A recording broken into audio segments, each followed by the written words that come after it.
was the news broke this week that the Biden administration is going to, quote, engage in the talks for the waiver of the patent rights. So what does this mean? So see, there's kind of a weird politician speak going on here where, the Biden administration put out the statement like, oh yeah, we're going to go to the WTO and we're going to negotiate this and we're going to push for the waiver of the patent rights.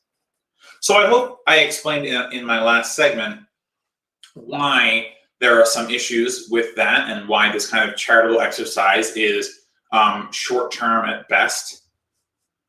But in theory, this is a good thing, right? In theory, like, yes, pressure on the Biden administration worked. Left activists and regular folks called their Congress people. They pushed the Biden administration. Now the Biden administration has come out and they said they're going to advocate for the patent waiver. So there's just a little problem with that. See, at the World Trade Organization,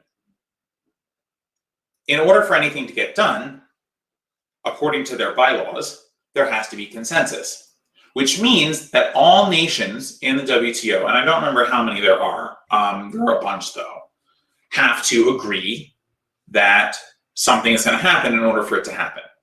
So essentially, because unanimity is required, you only need one country to say, no, we refuse, and then the whole effort is dead again. Well, very shortly after the United States said that they are going to push for the patent waiver, there was a country that decided that they were not going to push the patent waiver, and that country was Germany. So Angela Merkel of Germany has come out and said that Germany is against the waiver of the patent rights. So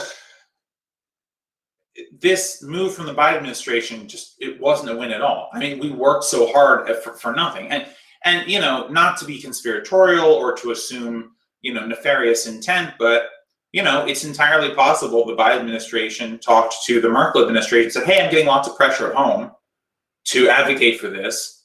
Why don't we just swap positions? I don't believe Angela Merkel. In fairness to Merkel, I don't think she had put her cards out just yet.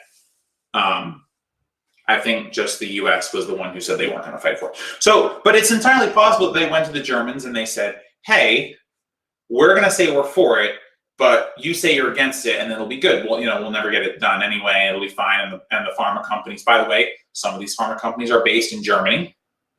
I think, which is the one? Bayer. Bayer is based in Germany, if I remember correctly. And they're a big pharmaceutical company that owns lots of other pharmaceutical companies. So,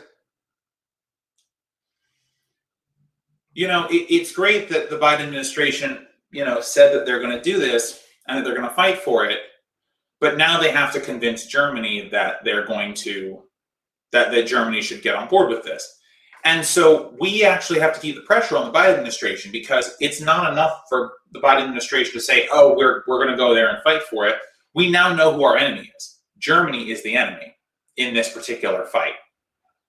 We have to find a way to use US power, whatever it is, or deals or negotiation, to convince the German government to go forward with this. And look, this might just be a big runaround, right? If Germany says yes, then France might say no. If France says yes, Britain might say no, right? We don't know. We don't know what's going on behind closed doors. But the truth is, if we want this statement by the Biden administration that they're going to fight for this waiver to be meaningful, to actually be operative, to be worth all the fight that we put in, then we have to continue to push this administration to use whatever abilities it has to get other countries to come on board.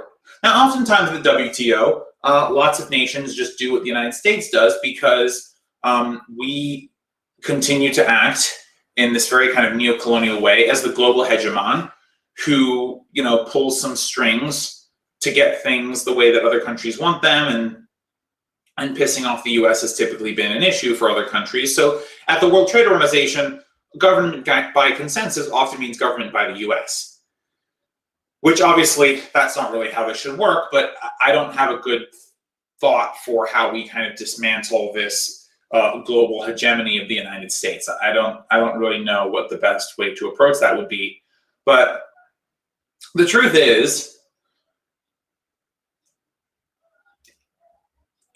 what I was saying before, which is if we want this victory, as it were, to actually be meaningful and not just be a token victory that Biden can just claim that he got the win for and do a media tour and say, oh, I'm such a good guy, I said I'm going to do the thing.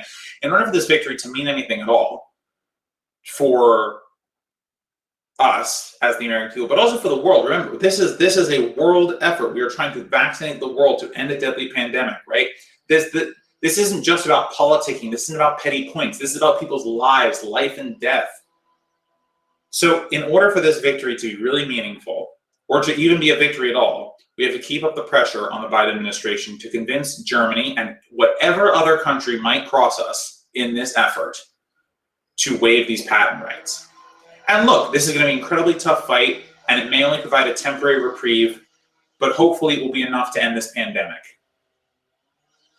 Because if not, we know what the consequences are, and they're not pretty.